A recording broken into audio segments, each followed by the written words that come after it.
제2장.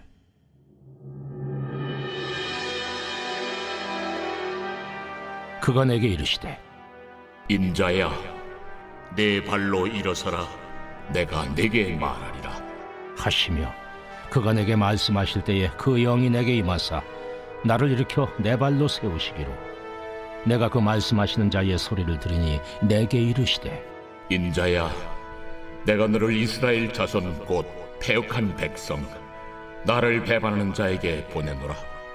그들과 그 조상들이 내게 범죄하여 오늘까지 이르렀나니 이 자손은 얼굴이 뻔뻔하고 마음이 굳은 자니라. 내가 너를 그들에게 보내노니 너는 그들에게 이르기를 주 여호와의 말씀이 이러하시다 하라. 그들은 패역한 족속이라. 그들이 듣든지 아니 듣든지 그들 가운데 선지자가 있음을 알지니라. 인자야, 너는 비록 가시와 찔레와 함께 있으며 전갈 가운데 거주할지라도 그들을 두려워하지 말고 그들의 말을 두려워하지 말지어다. 그들은 패역한 족속이라도 그 말을 두려워하지 말며 그 얼굴을 무서워하지 말지어다. 그들은 심히 패역한 자라. 그들이 듣든지 아니 듣든지 너는 내 말로 고할지어다. 너 인자야, 내가 네게 이르는 말을 듣고 그 패역한 족속같이 패역하지 말고 내 입을 벌리고 내가 네게 주는 것을 먹어라. 하시기로 내가 보니 보라, 한 손이 나를 향하여 펴지고 보라, 그 안에 두루마리 책이 있더라. 그가 그것을 내 앞에 펴시니 그 안팎에 글이 있는데 그 위에 애가와 애곡과 재앙의 말이 기록되었더라.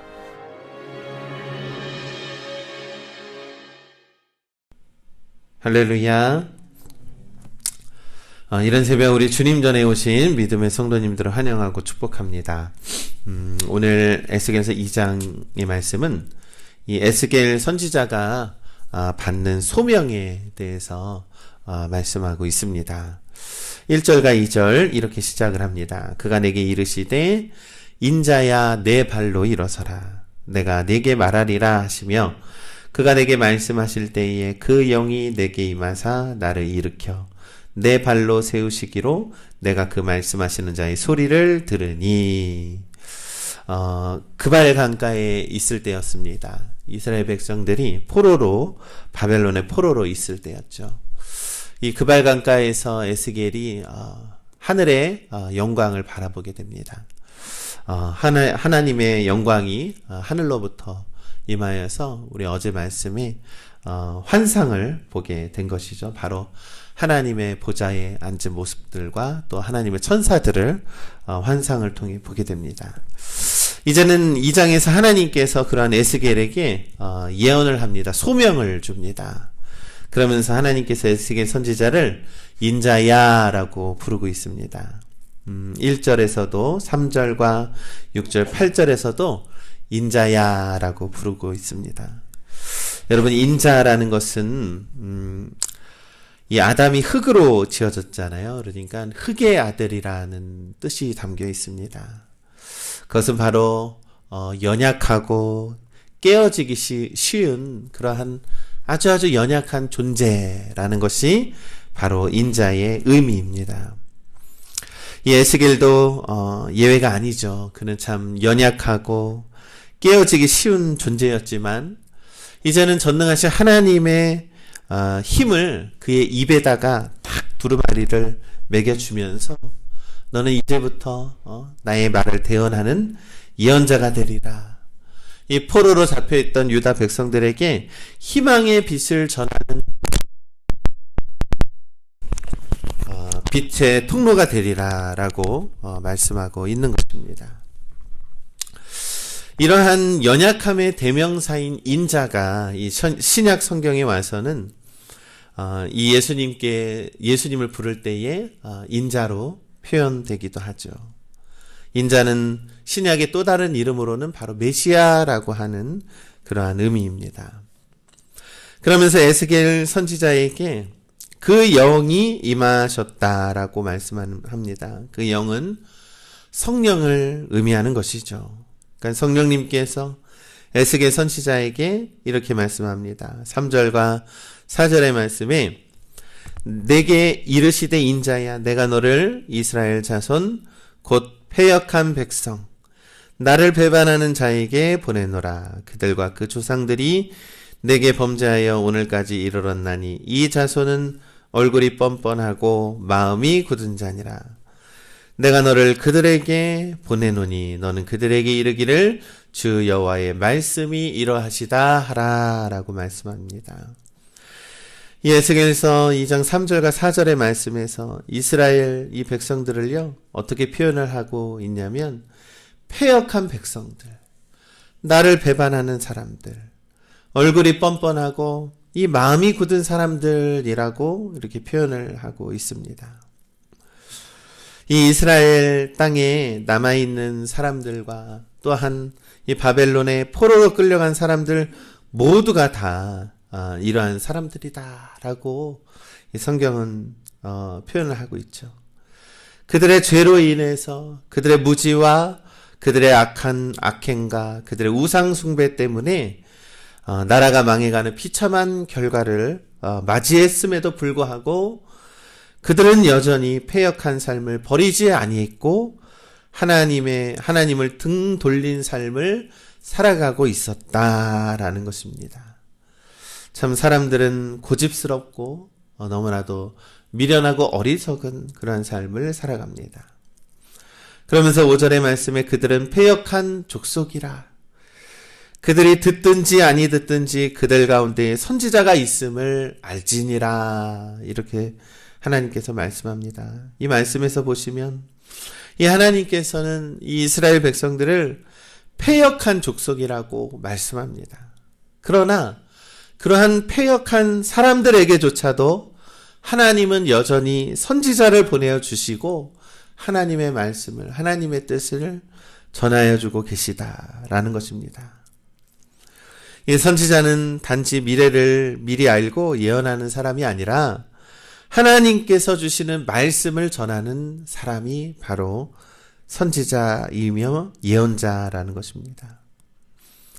자신의 말이나 생각을 전하는 사람이 아니라 선지자를 통해서 주시는 하나님의 말씀을 전하는 것이 바로 예언자의 사명이죠. 그러면서 6절에서 10절은 하나님께서 이 에스겔 선지자에게 하나님의 백성들이 완악할지라도 그들이 여전히 완악할지라도 너 용기를 가져야 한다. 너 용기를 갖고 이 하나님의 말씀을 전해야 한다라고 하는 그런 말씀이 담겨 있습니다. 6절의 말씀을 좀 살펴보면 인자야 너는 비록 가시와 찔레와 함께 있으며 전갈 가운데에 거주할지라도 그들을 두려워하지 말고 그들의 말을 두려워하지 말지어다. 그들은 패역한 족속이라도 그 말을 두려워하지 말며 그 얼굴을 무서워하지 말지어다. 여러분 이 6절에 있는 이 한 절에 두려워하지 말고 두려워하지 말지어다. 두려워하지 말며 두려워하지 말라 무려 3번 하고 4번이나 이렇게 반복하면서 두려워하지 말라라고 하나님께서 말씀합니다. 이는 이 에스겔 선지자가 두려워하고 있기 때문에 하나님께서 계속해서 두려워하지 말라라고 말씀하고 있는 것 아니겠습니까? 그러면서 8절과 10절의 말씀을 봅니다. 너 인자야 내가 네게 이르는 말을 듣고 그 패역한 족속같이 패역하지 말고 내 입을 벌리고 내가 네게 주는 것을 먹으라 하시기로 내가 보니 보라 한 손이 나를 향하여 펴지고 보라 그 안에 두루마리 책이 있더라. 그가 그것을 내 앞에 펴시니 그 안팎에 글이 있는데 그 위에 애가와 애곡과 재앙의 말이 기록되었더라.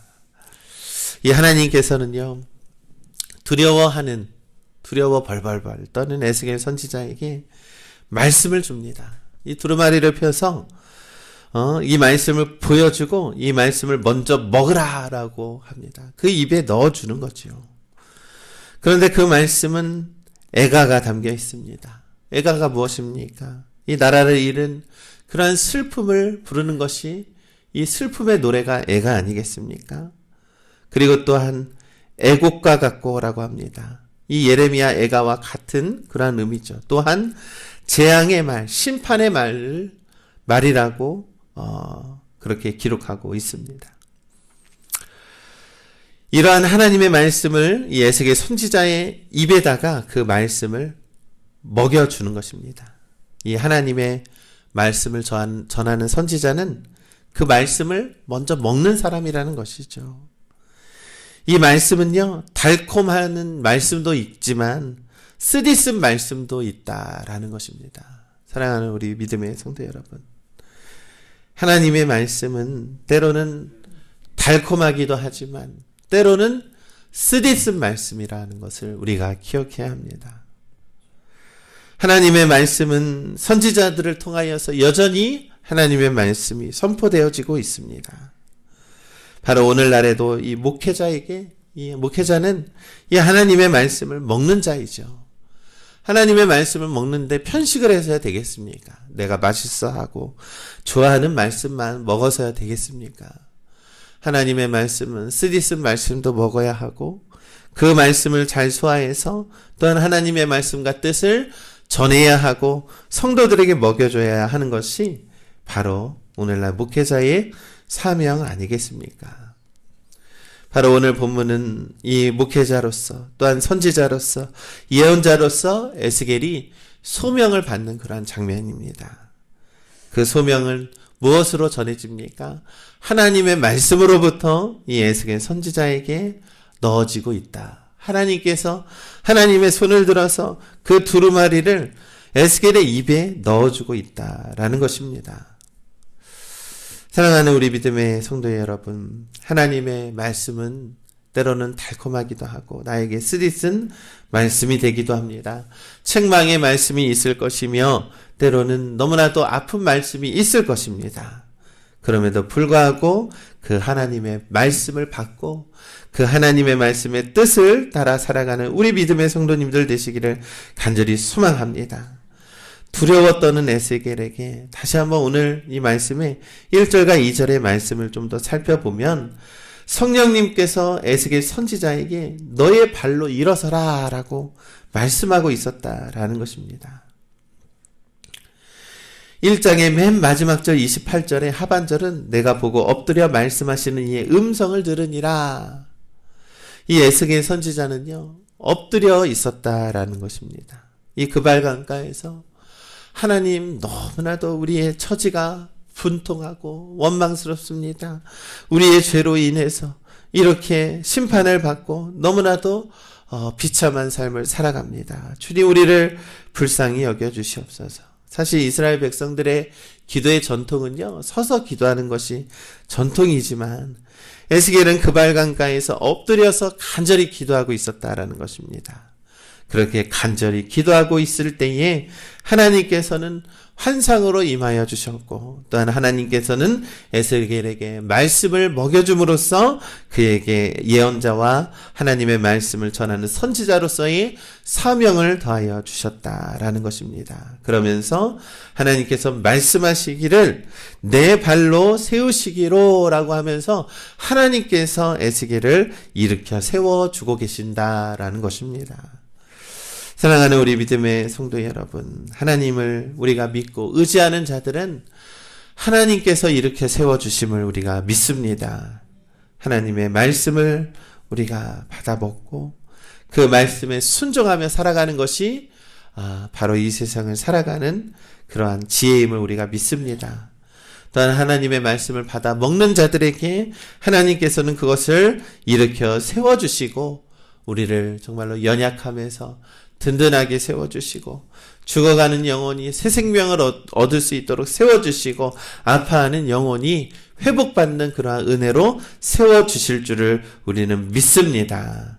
하나님의 말씀을 우리가 먹으시길 간절히 소망합니다.